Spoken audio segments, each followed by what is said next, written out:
monsters. For most of us, they are the stuff of bedtime stories, campfire scares, and horror movies, not real life.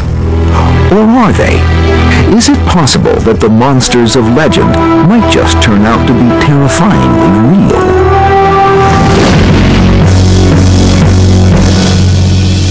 Are there objective origins for monsters? Possibly. I happen to be one of those who think that myths and folk tales and legends do not come totally out of nothing. They're usually triggered by something, an attempt to explain something. What if the creatures we consider to be monstrous are nothing more than undiscovered species of animals? Cryptozoology, a fringe element of mainstream zoology, deals with just such concerns. Derived from the Latin, the word means the study of hidden animals. Cryptozoology is the evaluation of evidence for animals that are reported that have not been scientifically verified or validated. That is, animals that are known to us through eyewitness reports or folklore. Cryptozoology is an intellectual pursuit for the curious. There are no schools for cryptozoologists nor degrees to be earned. The man considered the father of cryptozoology is French zoologist Bernard Heuvelmans. His landmark book On the Track of Unknown Animals was first published in 1955. It discussed the existence of animals both mundane, like the giant anaconda, and more exotic, like the abominable snowman of the Himalayas. The book inspired adventurers and scientists alike to seek out some of these hidden animals. So the scholarly way he went about things was able to impress many other scientists that said, well, gee, maybe there is something to this after all. Time and time again in the last century, animals that were thought to exist only as myth or in folklore were discovered to be real.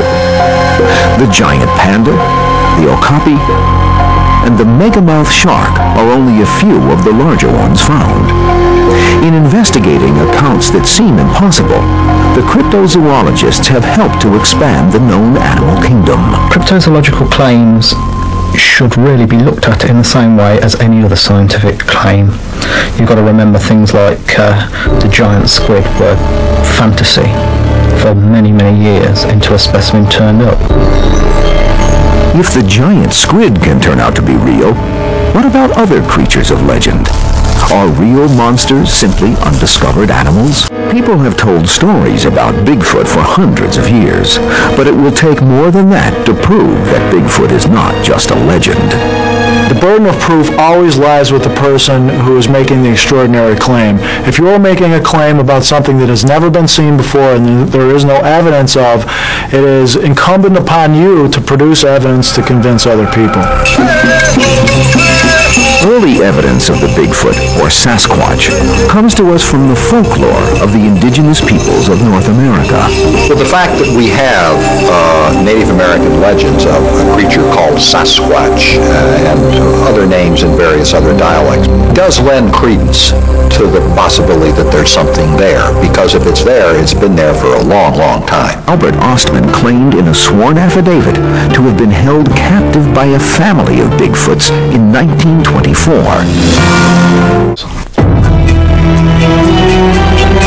But evidence for the existence of Bigfoot is not restricted to North America.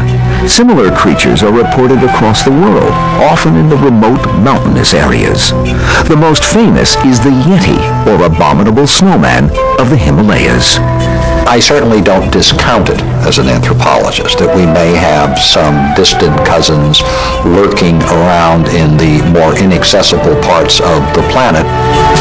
Although modern humans, Homo sapiens, were preceded by other hominid groups, we seem to stand alone in the animal kingdom as the only representative of our species. Or are we?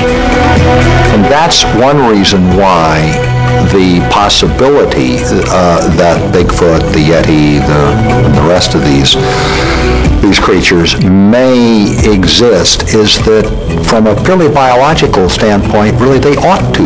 They ought to be there.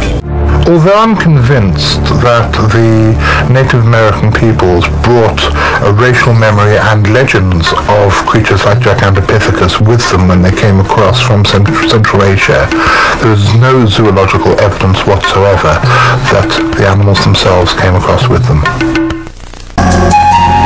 If footprints, film evidence, and eyewitness testimony are not enough to convince the scientific community that Bigfoot is indeed a real monster, is there anything that will? Most animals, when they die, they're never found. When animals die, they get eaten, the meat gets eaten, the bones get dispersed. The idea of finding bones is really a straw man. Is Bigfoot a legend, or is it a real monster?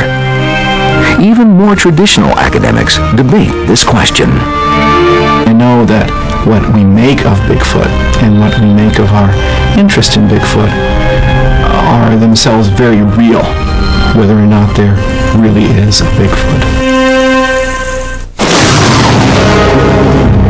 Paleontology, the study of fossils, teaches us that dinosaurs ruled the Earth 235 million years ago until a cataclysmic event, like a large asteroid hitting the Earth or severe volcanic eruptions, made the planet uninhabitable for these colossal creatures. They are believed to have become extinct some 65 million years ago. Science teaches us that the age of the dinosaurs is past, but it doesn't tell us about Mokele Mbembe. Mokele Mbembe is an animal reported in Central Africa, in the Congo Basin, that's said to inhabit the swamps, and is described like a sauropod dinosaur, that is, the kinds that had the big bulky bodies and the long necks and small heads. It's about 30 to 40 feet long, reddish-brown in colour, with a great long neck with a crest running down it. It's said to be a herbivore, but very dangerous, and to destroy canoes with its lashing tail. The description of Mokele Mbembe matches that of a small Apatosaurus, the dinosaur formerly known as Brontosaurus. Mokele Mbembe, whose name means one who stops the flow of rivers, is believed to live in the Likuala swamp and Lake Tele region of the Democratic Republic of Congo. It is a great place to hide. 50,000 square miles of swamp and forest. No roads, hardly any humans to bother with. The Likuala swamp really takes one back to primordial times. I've been in lots of swamps around the world, and this one really made you feel you were back in the Cretaceous. I've flown over it, I've been in it, but flying over it, as far as the eye can see from an aircraft, is rainforest. There really could be anything in there, and we wouldn't have the faintest notion of it. Strange reports from the Likuala region have been surfacing for hundreds of years, long before a concept of dinosaurs existed. In 1776, a French missionary, Abbé Proyard, claims to have seen giant three-toed animal footprints that were 3 feet across and 7 feet apart from each other. Almost 150 years later, in 1913, a German expedition encountered natives of the region who described a strange herbivorous creature. It was said to be between the size of an elephant and a hippopotamus with a long, flexible neck. They called it Mokele Mbembe. Even as late as 1983, a Congolese biologist, Marceline Agnagna, claims to have seen the beast wading in the waters of Lake Tele. Despite a long history of sightings and eyewitness testimony, the idea of a living dinosaur in modern times is written off as just another native folktale and superstition. Western scientists, or society in general, do pay more credence to Western reports or accounts than they do from native accounts. Some people have called that racist. Others have pointed out, well, there's folklore involved in native accounts, so it's harder to draw the line. But if you look back in history, just about all the animals, the large animals that have been discovered, say in the last 200 years, they were all known to native peoples. It's not a matter of taking the account of the African native any less seriously than taking the account of a visitor from another culture to Africa.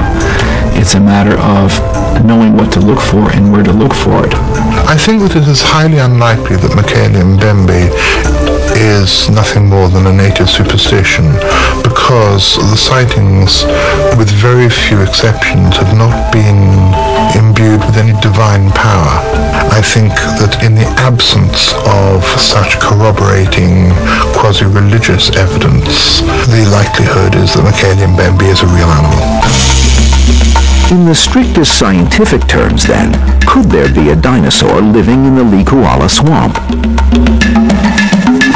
Could a species of dinosaur survived in the Congo forests for all those millions of years? It's not impossible.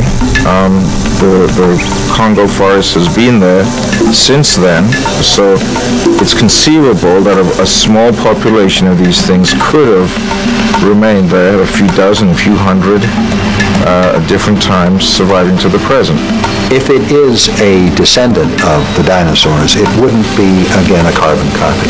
Evolution goes on, and it would have adapted to the changing circumstances. Either that, or it certainly would have adapted to whatever niche it finds itself in. Many experts agree that it is possible, if improbable, that Mokele Mbembe is a living dinosaur. Some offer other, more mundane explanations for what might be behind the sightings. The best explanation I've heard for Mokele Mbembe is elephants crossing streams and other areas of water with their trunks sticking out, which sounds an awful lot like some of these dinosaur descriptions. Seems to fit the same idea. Elephants and hippos are both known to the Baka pygmies and the other peoples of the Congo. They're very familiar with them. Mokele Mbembe is said to be something totally different, and in fact it is said to actually kill both hippo and elephant. My best guess to the identity of the Mokele Mbembe is that it is a large, long-necked, semi-aquatic monitor lizard. A 30-foot aquatic monitor lizard seems to make much more sense than a surviving dinosaur. Whatever may be at the root of the alleged Mokele Mbembe sightings, there are those who feel that more physical evidence of Mokele Mbembe should have turned up by now. It takes a population of dinosaurs to continue on through the ages. It's not just a pair, it's not just 4 of them. There needs to be a whole population. So you would think at some point one of these animals was washed up on the shore, or a carcass would have been found in the jungle, or someone would have taken a real good picture of it, because if they've always been around, something like that should have happened by now. There's something else that's hard to quantify, and that's luck. You can just be in the right place at the right time or not. And that's very, very hard to predict when you're talking about 50,000 square miles and your expedition is going to penetrate maybe 10 or 20 or 30 linear miles, not square miles. So the odds are really against you. Greenwell traveled to the Likuala swamp in 1981 in search of Mokele Mbembe. The expedition was led by University of Chicago biologist Roy Mackle, also a member of the International Society of Cryptozoologists. They were able to gather a number of eyewitness reports, but found no physical evidence of the creature. We did have an incident occur around the curve on a river where some large animal had just submerged and created a wake that hit our dugout. The natives were very upset and they were shouting that it's Mokele Mbembe. We didn't actually see the animal. We just missed seeing it by a few seconds. So maybe it was Mokele Mbembe, maybe it wasn't. We'll never know.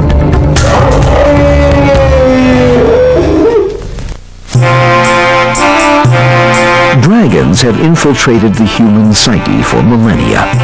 From ancient Babylonia to modern China, these fearsome beasts are an almost universal symbol, evident in cultures around the world. The dragon may have been, and continues to be, the first real monster. It has the jaws of a carnivore, it has scales from a reptile, it can swoop down out of the sky, some of them could breathe fire, it has claws. It represents a lot of the things that human beings fear or are repulsed by, so it's really the perfect enemy for any culture. The dragon that the ancient Babylonians worshipped was a mother figure, Tiamat, who had to be slain in order to create the heavens and the earth. In China, the loon is revered as a symbol of good fortune and prosperity. The dragon tends to be beneficent. If you've ever seen a Chinese New Year celebration, you know that the dragon is a symbol of good luck. And that good luck, of course, is couched in the fact that in the folds of the dragon, this notion of an undulating being are an image of the clouds. And without the clouds, you don't get the rain. Without the rain, you don't get the rice. Across the world from China, in ancient Mesoamerica, another dragon is symbolized in the feathered serpent god of the Aztecs, Quetzalcoatl. This 12th century deity is associated with the sun. He is also credited with having brought the benefits of civilization to the ancient Mexican people. At the same time, in medieval Europe, a very different image of the dragon is formed. Western dragons, if we think of, for example, the sinister dragons, the monstrous dragons that heroes have to slay in some traditional stories, are hoarding, avaricious, nasty, destructive, antisocial. Clearly, the dragon transcends the boundaries of cultures and continents. But what could have inspired these stories? Certainly the fossil remains of dinosaurs and other large animals have been identified as dragons in the past. The irony is, of course, that the inhabitants were reconstructing as effectively living beasts, creatures that had died 70 million years earlier. But they didn't know that. Live reptiles, not dinosaurs, may have been equally responsible for inspiring tales of dragons. During the Crusades, savage animals never seen before in Europe were carted back from foreign lands as living trophies for the king. Many of these remarkable beasts, such as crocodiles and large snakes, could easily have been misidentified as dragons. During the Crusades, King Richard I brought back a crocodile to the menagerie, the Royal Menagerie in the Tower of London. This creature broke free, made its way to Suffolk and a town called Wormingford, where it wreaked havoc and killed both animals and people, but to the peasants that would have been a dragon and was recorded as such. We human beings have an inherent aversion, antipathy to reptiles.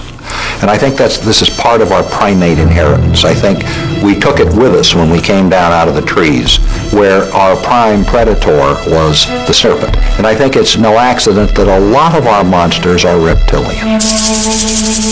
Another fearsome candidate that may have inspired the legend of the dragon is the monitor lizard.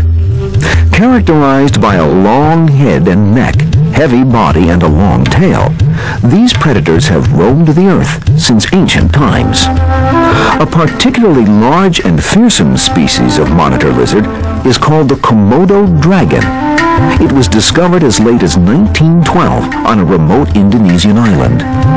These formidable predators have been measured at over 10 feet long and are extremely deadly to beast and human alike. Komodo dragons actually were given the right name because they're very large and they can be quite aggressive. It has razor-sharp teeth and an infectious bite. If it attacks prey and the prey manages to tear free, the bite will be infected because the dragon's saliva is packed full of microorganisms that will cause the wound to rot and fester. So even if the prey escapes, the dragon can trail it with its acute sense of smell. Like the animals that may have inspired tales of the dragon, it is not uncommon for little-known but perfectly mundane creatures to be misidentified as real monsters. Prior to its discovery in 1902, the mountain gorilla of eastern Africa was thought to be a purely fictitious monster, a figment of the natives' overactive imagination. Well, the discovery of the mountain gorilla was in many ways an accident. That is, no one was actually deliberately searching for mountain gorillas.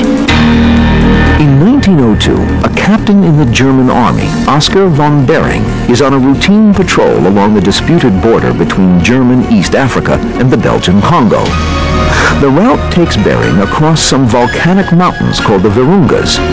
At one point, he spots a group of what looks like to him huge, hairy, human-like creatures.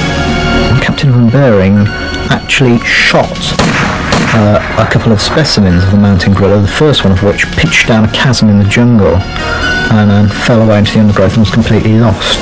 And he managed to retrieve one of them and ship it back to Germany, where a taxonomist and scientist, or naturalist as they were called then, went to work on it basically, and it was then properly classified as a new kind of gorilla, namely a mountain gorilla.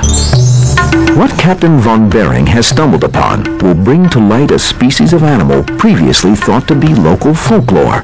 Tales of an enormous animal with ferocious strengths and appetites. There were even tales of these apes lurking near travel routes and then ambushing travelers along the way, and again, once again, abducting young women or killing the passengers.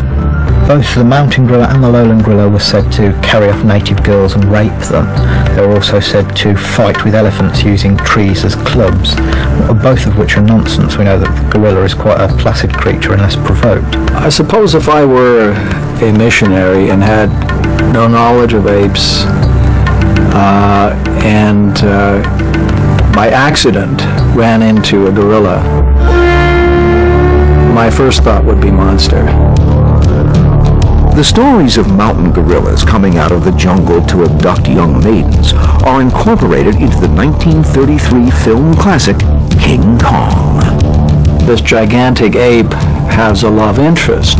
The writer of King Kong relied on the available myths, the stories that were available about the apes, about the interaction between apes and humans, about certainly the potential interest on the part of the apes in human females. Native knowledge of the animals in their environment is, for the most part, disregarded by white colonials, even though the natives have lived alongside the mountain gorilla for years.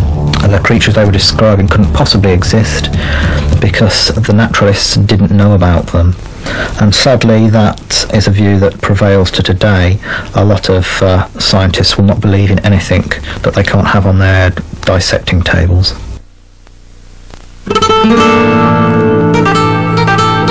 The island of Puerto Rico lies like a jewel glistening in the Caribbean Sea about 1,000 miles southeast of Miami, Florida. A commonwealth of the United States, Puerto Rico may very well be the home of the newest real monster, a fierce predator known as the chupacabras. I'm 50 years old and I never seen anything like this. He put a lot of trauma on the neck. There wasn't only one attack, he took a lot of bites. Chupacabras. The name means goat sucker in Spanish and is derived from the manner in which this beast allegedly kills its victims. Victims of the chupacabra are always killed in the same way. The bodies are found exsanguinated, that is, drained completely of blood, and often the liver and sometimes other internal organs have been removed. The chupacabras is the Johnny-come-lately of the monster world. Watching the story spread is a modern-day case study of how a myth is formed. In most earlier cultures, what we would call folklore was transmitted via word of mouth, by the oral tradition. But now, of course, we have television, we have films, we have radio. The chupacabra partially got its boost through the public and by use of the internet. I do think that the internet, in a way, has sort of replaced the more traditional way of storytelling. It's now become sort of the electronic campfire, and probably less credible than what we used to hear from the elders in villages. The first attacks attributed to the chupacabras began as late as 1995 in the town of Canovanas, and it is there that the creature is first described by eyewitnesses. The chupacabra zoologically is a bit of a chimera. It's a mixture of the traits of different animals. It has porcupine-like spines, it bounds along like a kangaroo, it drinks blood like a vampire bat, it has reptilian skin, fangs, claws, strange big eyes like some bush baby or other nocturnal creature, and a long tongue like an anteater. It's really a zoological impossibility. Like the ancient tales of the dragon, the chupacabra seems to be an amalgam of all the most fearsome traits of the predator. It is this kind of mix and match description that troubles even those who devote themselves to finding other hidden or unknown creatures. We don't include the chupacabras in our list of cryptozoological animals or cryptids because we're not dealing with zoology. It's almost certainly a folkloric animal. I would be very surprised if the chupacabra turned out to be real, and yet one needs to keep an open mind on all of these things because, in general, myth doesn't come out of nowhere. Those who believe that the chupacabra exists also tend to think it's not a natural entity as we know it. The chupacabra resides in the realm of the unexplained. I'm convinced that the chupacabra is very, very, very real, and very frighteningly real. I would be amazed if it turned out to be a flesh and blood creature, because the descriptions which eyewitnesses have given and the modus operandi of the killings bear no relation to anything that is known within accepted zoological parameters. While opinions vary as to what the chupacabra is, or might be, the question remains, what is killing the livestock? It seems that the local predators, in one form or another, are the ones responsible for the deaths of these animals. Dogs have been known to kill farm animals, as have these other predators, so it's really not that big of a deal for coyotes to be coming in and kill several chickens or to kill a goat or anything like that. A lot of the alleged victims of the chupacabra turn out to have been killed by mundane animals like dogs, but there are some which are very, very strange. They have 1 or 2 puncture marks in them, and they're completely drained of blood. Often internal organs seem to have been sucked out through very small holes. Perhaps the most bizarre twist in the story of chupacabras is that it seems to have become more of a popular figure than a terrifying monster. There were pop songs written about it, there were chupacabra fast food joints, there were chupacabra t-shirts. The chupacabra is for many members of the Mexican-American community, for example, a symbol of pride in being Mexican-American and having the Mexican heritage. This doesn't make the chupacabra any the less real or believable. There is something that is yet to be identified that has been seen by a hell of a lot of people that kills animals in a way that I as a zoologist know that no known animal kills. Cryptozoologists are confident that the evidence of real monsters in our midst will continue to grow. More often than not, however, they say, that same evidence is ignored by the scientific establishment. There's actually very few scientists now at all looking for new species, and trying to look for large new species is considered often practically eccentric. Eccentric or not, there will always be people who search the shadows for Bigfoot or brave the jungle to find Mokele Mbembe, the living dinosaur. The hunt for clues and the desire to bring the unknown into the light is as much a part of us all as our love and fear of real monsters. I don't know that I'd be happy if any of these monsters would turn out to be real. It would take away some of the mystery that adheres to the very figure of the monster. I don't think a monster is all that monstrous once it's scientific fact. I think that mankind has a need to fear, and as the world gets more and more explained within terms of rational scientific viewpoints, mankind needs to have monsters. It needs to have something to be afraid of. The fact is that there are still monsters in the 21st century. It doesn't really matter if we need them or not. They're there, and it's a matter of fact.